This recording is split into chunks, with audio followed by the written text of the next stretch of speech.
exotic adventures with the candle enthusiast. It's a beautiful day in the Hudson Valley of New York State. And a little bit more specifically, we are in apple country in a little town, little itsy-bitsy town by the name of Modena. It truly is in the heart of apple country, and right now we're in the prime of the autumn foliage. Everything is yellow, orange, and green, and brown, and well, brown, that's typically not a color that we associate with being pretty, but you include the other colors, it's lovely. But I feel like there's something extra autumn-ish about when the leaves get a little bit more subdued in color. It just feels like it's closer to Halloween, which it is, because we're really only about a week away from Halloween at this point.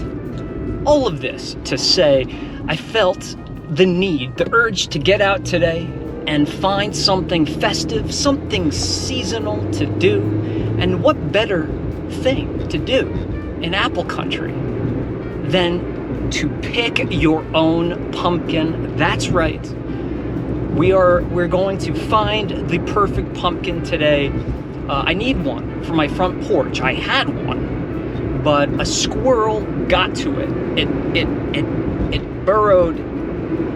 It burrowed itself into the pumpkin, and it's rotting, and I just can't have a pumpkin on Halloween night with a big hole in it with a rodent living inside. So perfect day, perfect temperature, hoodie temperature. Bring your coats, light coats. We still have a little bit of a way to get there. Maybe this intro was a bit premature.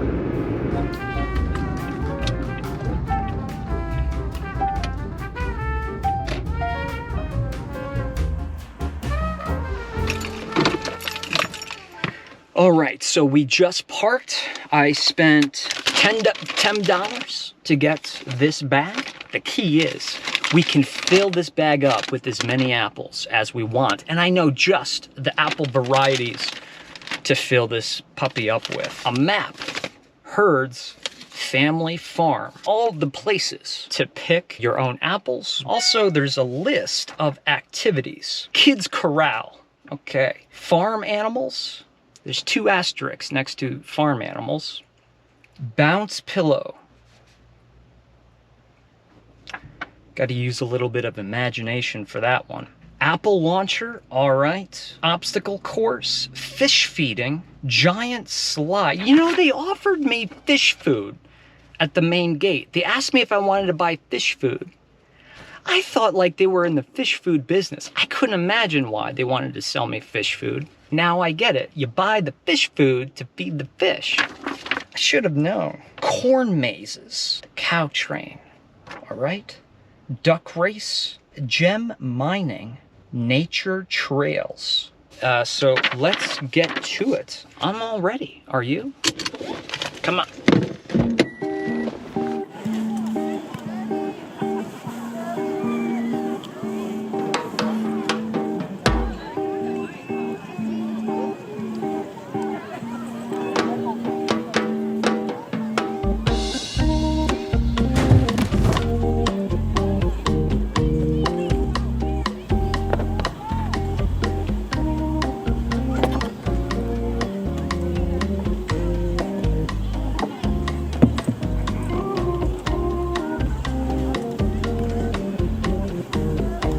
I know what this is.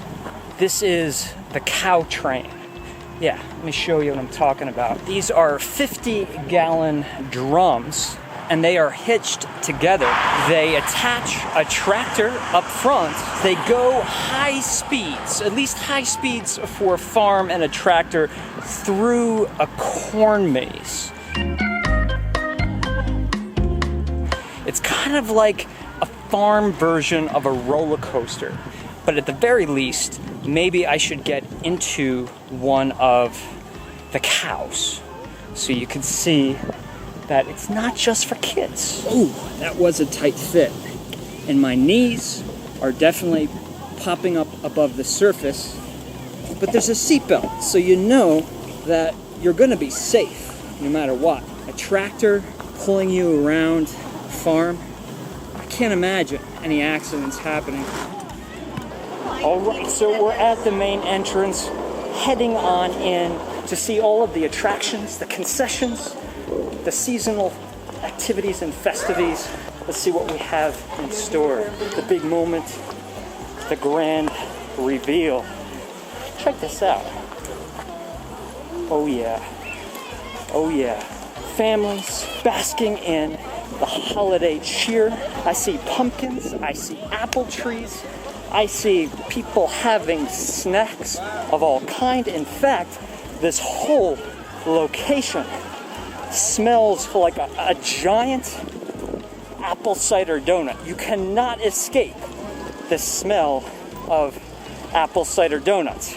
I need 1 pack plain, 2 of them with cinnamon sugar. So in total 3 packs.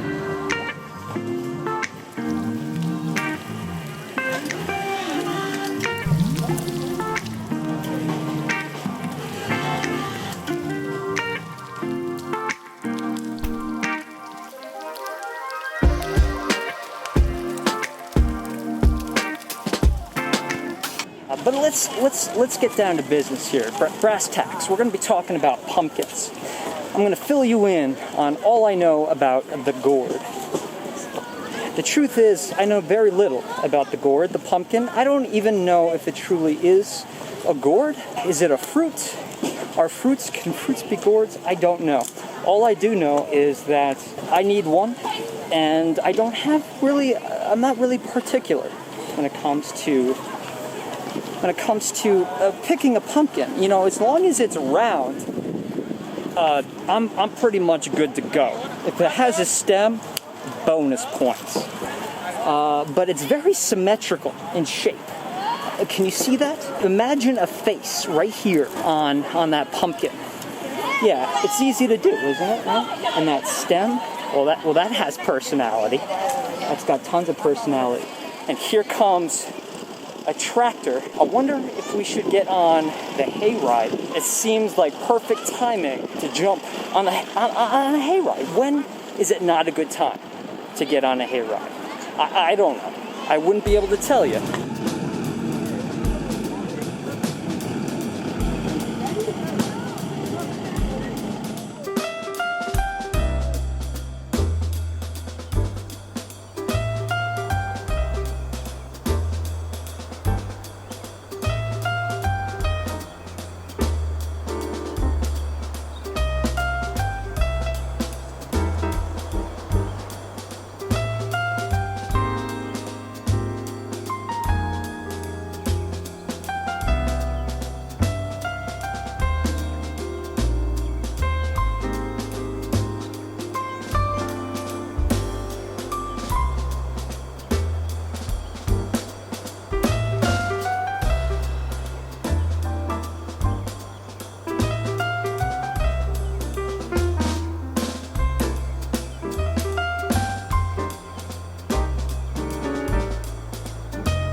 So be honest, how many of you requested to have a pony at your birthday party when you were a child?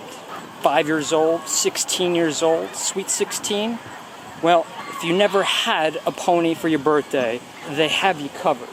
Not only do I see ponies, I see full-size horses as well. And it smells just like you would expect. Let's take a closer look. And what's his name? His name is Zach. Zach. He's a rescue to us. He was a therapy pony for a young girl with some disabilities, and she outgrew him. I don't know how he ended up where he was, but we rescued him and we put him to work here. And he's been doing this for 8 or 9 years now, and he's really good at it. He's a real sweet guy. I could totally see him being a comfort to someone. He's real sweet. No, he's very, very sweet, very gentle. I might be able to forgive my parents For not getting you a pony. for not getting me a pony. Oh, yes, you know, you're a good boy. Yeah, he's a good guy. You're a good guy. I was thinking maybe that might have some treats there, but Well, I'm sure he's ready to call it in for the day. Well, Yes. thank you so much for introducing me. anytime, anytime. And I'm just trying to get some fun footage.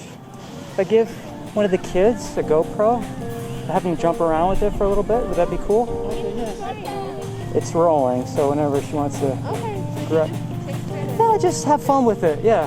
Carolina, you want to try? Grab the camera and then just jump with it. Here, right here. You will be recording yourself, okay? Go jump with that GoPro. Have fun. Go crazy with it.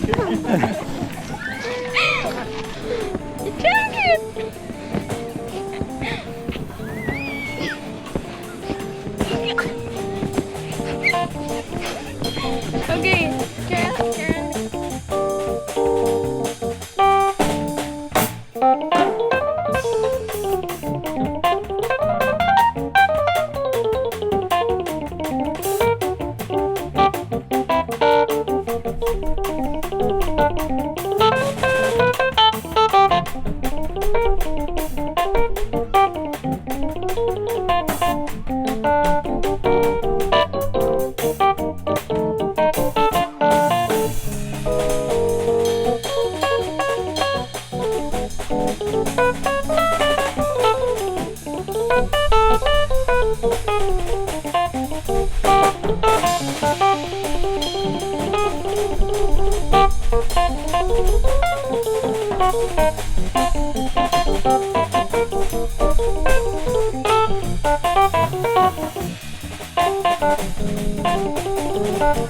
So several years ago, on Black Friday, I came to this particular farm. I was looking for a Christmas tree, but when I was here, they were constructing this.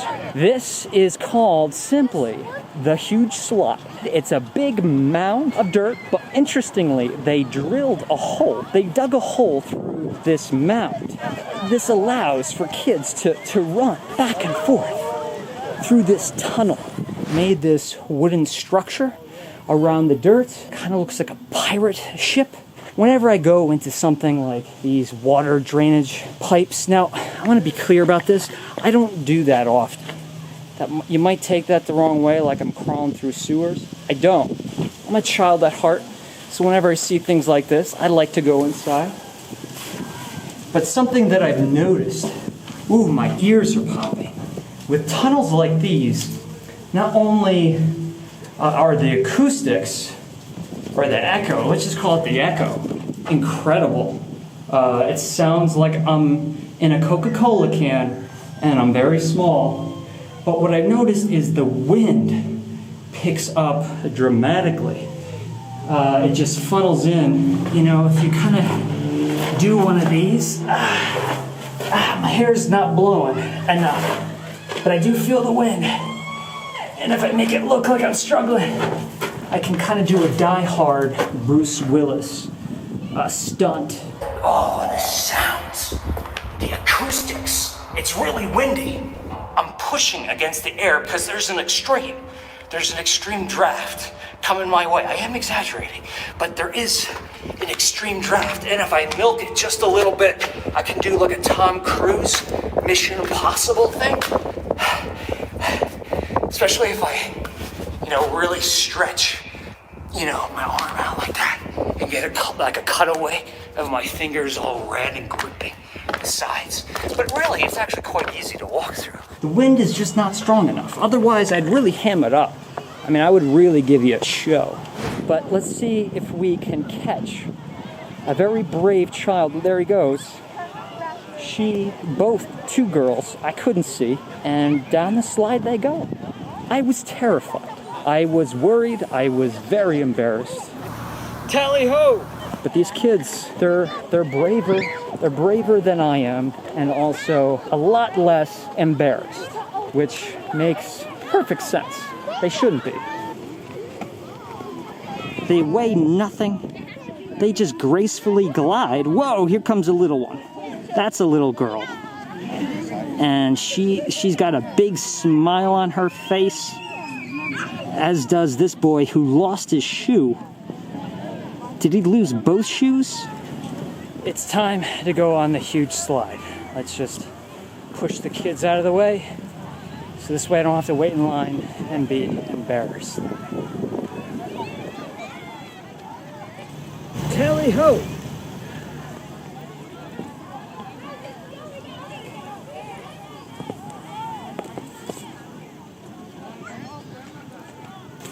That's right.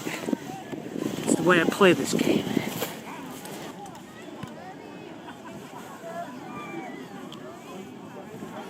I don't know. What do you feed chickens? What do you feed a duck? But whatever it is, you pay for it. They give it to you, and you toss it. You toss it over the fence. But as you can see, or maybe as you can't see, they're all tuckered out. They're done for the day.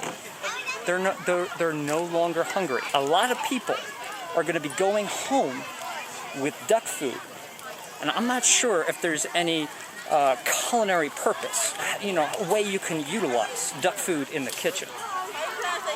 Maybe my dog could eat some duck food. I thought they just put the pumpkins here to create the illusion that this was a pumpkin patch. But now that I'm taking a close look around, this actually was the pumpkin patch, or at least a pumpkin patch, because I see remnants of the vegetation, the greens. How many opportunities do you get to kind of just chill in a pumpkin patch? A lot of folks, they kind of got timid with the rain and they've retreated to seek cover. And right now, I'm alone. We even have some pumpkin seeds right here. I shouldn't be touching them. You know what this makes me think of, right? You better be thinking what I'm thinking. It's the great pumpkin, right? Linus. Nothing but sincerity as far as the eye can see. I think I should take this opportunity to have a seat and just kind of take in the moment. Take in the quiet, the echoing laughters of children and families having fun in the background. And look at that sky. Can you see that? It even looks like it's the great pumpkin, Charlie Brown, does it not? Huh. Sometimes things are not so bad. I wonder what Linus was thinking about while he was chilling out in the pumpkin patch, right? Now, he was there all night. He missed the tricks and treats. I wonder what he was thinking, especially when he was left alone. I waited for the great pumpkin. He never came, though. He never came. I mean, I would have written about that. If the great pumpkin did visit you, he rose from the pumpkin patch, let's say, and he just had an in-depth conversation. Maybe a little bit of philosophical chit-chat, some banter back and forth. Talk about some stuff that you learned in college that you think you really know, but you don't. And then he just kind of took off. He's like, all right, this has been good. This has been good. We should do it again sometime. And he takes off. What do you do at that point? Do you go home and do you tell your friends and family, look, I was out at Hurds Farm, the pumpkin patch, and I was just chilling. The great pumpkin rose from the pumpkin patch, and we had a discussion. Do you say that to your family, your friends? I think it's something you would have to keep to yourself. Yeah, definitely. Just take it from me. If keep it to yourself if you've had a discussion with the great pumpkin.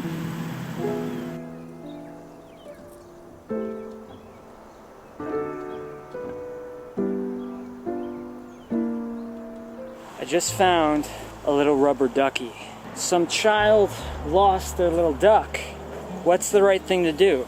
Lost and found. Now, it's just a rubber duck. What parent is going to come back for a little rubber ducky? Well, you never know. You never know. This little rubber ducky, if it belonged to me when I was a child, I would have been pretty upset if I lost him, especially during a very pleasant occasion like picking for pumpkins. So I'm gonna bring this to the lost and found. And let's hope little Charlie, I don't know why his name is Charlie, but let's hope that little somebody retrieves their baby duck.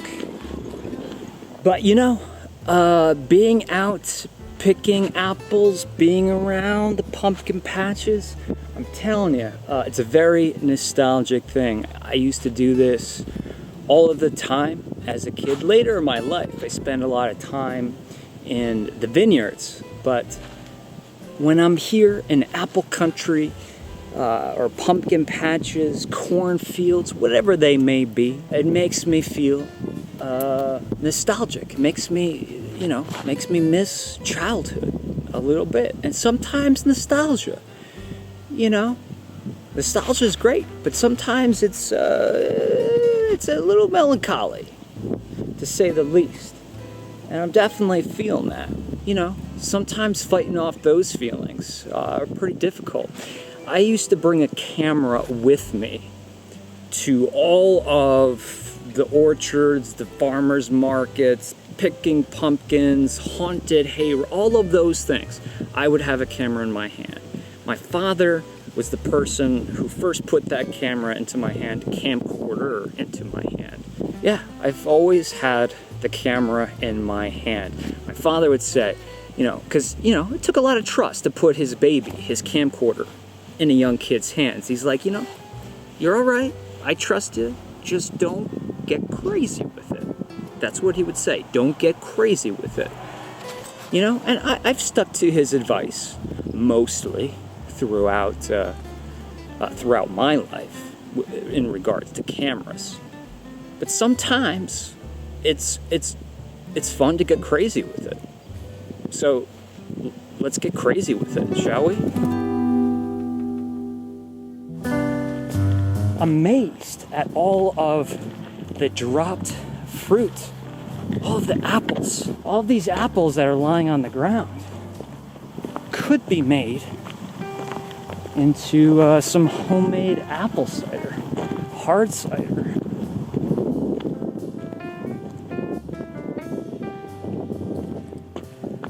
Lookout point. I've seen one of these before this year. Let's see how it holds up to Hackleboro Farms in Canterbury, New Hampshire. Right. Let's see what we have. Oh boy. Would you look at that? Looking out in this direction towards the Shawangunk Mountain Range. You heard me correct. The Shawangunk Mountain Range. That's the Shawangunk Ridge up there. We start to see all of these multicolored trees. The yellows and the greens and the reds and the oranges. Those foggy steel blue colors. I have to be honest, what this is reminding me of, just looking in this general direction, is the many years, every summer morning, getting up and watching Bob Ross and how he would layer his paintings to get all of these textures, all of these colors, and to create that sense of depth in his paintings. It's like when I look at these trees, I'm actually thinking to myself, oh, you use the fan brush for this tree right here, and you want to start with the green, then move on to the umber. But yeah, absolutely gorgeous. And then check it out, over here we have Christmas trees. This is also a Christmas tree farm. I filmed here. I smelled all of the different varieties of Christmas trees that they had. I believe they had balsam, they had blue spruces, they had Douglas firs. Really, just take your hand, grab one of the branches, right? Grab it just like this. You don't even have to pull it off. You don't even have to pull off any of the needles. Just take your hand and slide it down the twig, right? and then smell your hand. Man! You know, I'm looking down this path here. I came from this direction, and I walked quite a bit. But I'm looking down here, I don't see any fence. I don't see any signs that say stop. I wonder how far we can push the envelope. How far can we walk out before we have to stop? Because if you look, it really starts to get interesting down there. You kind of go into what looks like a thick amount of trees. And I'm wondering how colorful it might be if we took a trek down there. I think that's what we're gonna do. Looks like we're walking.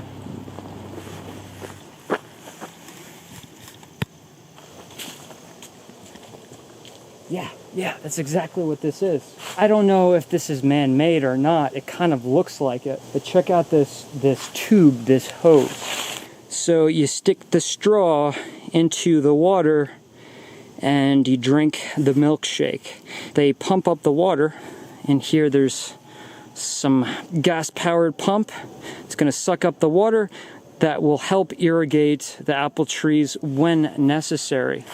And look at how magical this looks right here. This little tunnel of trees, and you can even see the leaves swing as they swing down from the branches. This is something out of the legend of Sleepy Hollow. Just try to imagine the headless horseman, the Hessian trooper of Sleepy Hollow, just making the turn around the bend here, riding his steed, clomping on the ground and throwing those leaves up into the air like confetti. And that sound. Oh, that sound.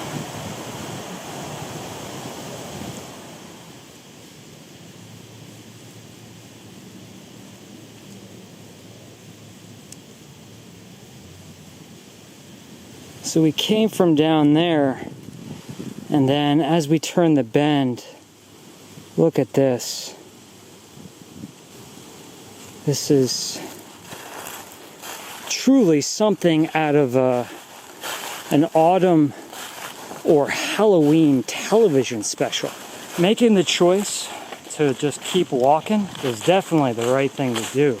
You know, I was kind of enjoying the peace and the quiet today, you know? I took several breaks. I sat in the pumpkin patch, sat on the bench for a while. Look at this. As it turns out, just getting lost out in the farm here. We're definitely away from any kind of apple tree, and I don't see any Christmas trees either. And it's not hunting season, so I'm not too worried, although you never can tell. This is insane. This is a very steep incline. I don't know if you can tell how steep that is. And it's completely umbrellaed by trees, leaves, branches.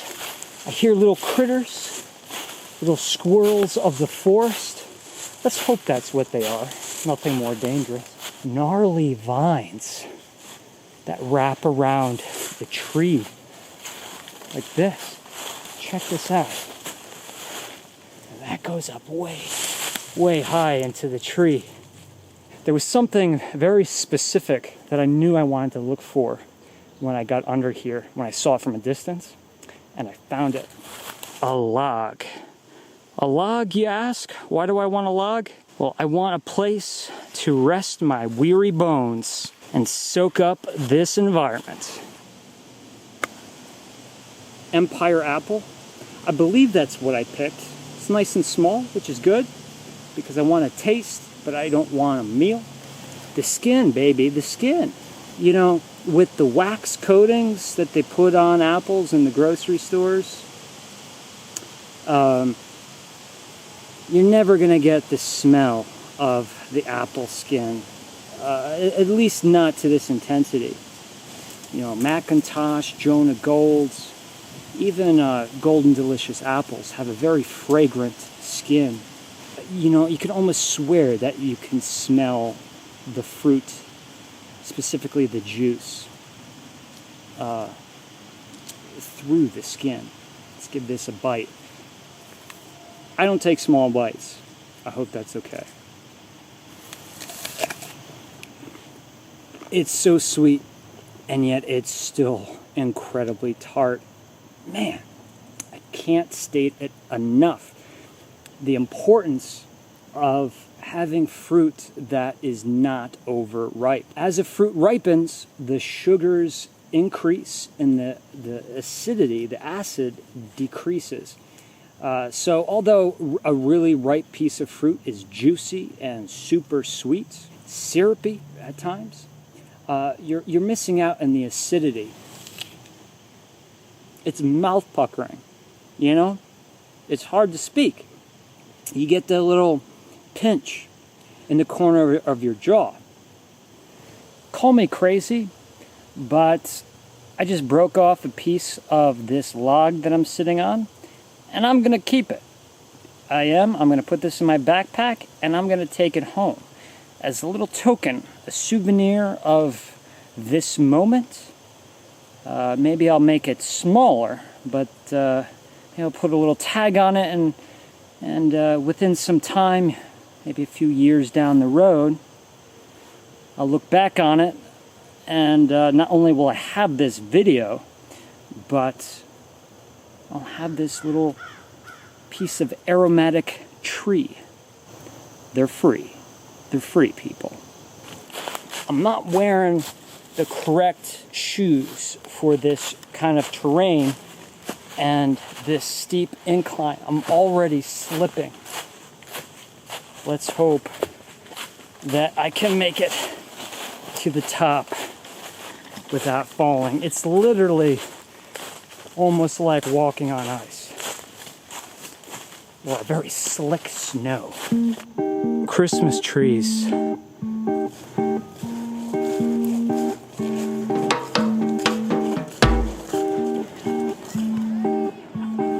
I can't leave without my pumpkin. He's coming with me. Can't leave the farm without apple cider donuts. You know, the number one thing I hear from folks who are not from New England is their dream of visiting New England, picking an apple, and eating an apple cider donut. Got my pumpkin, got my apple cider donuts. Oh. Can you see the steam coming out of my mouth?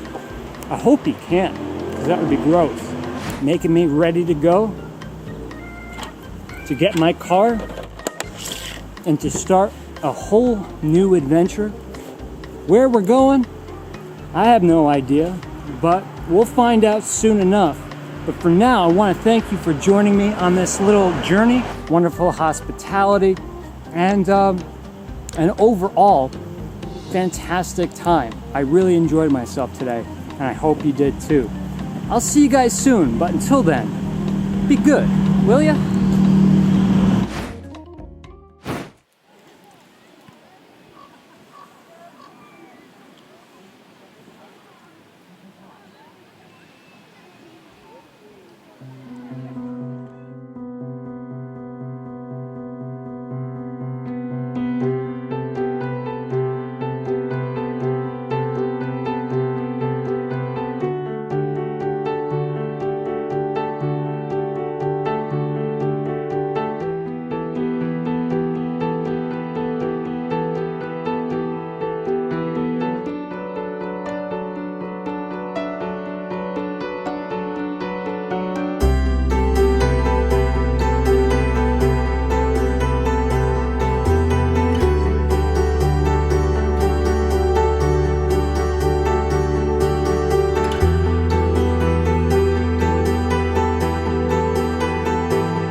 jump with that GoPro. Go crazy with it.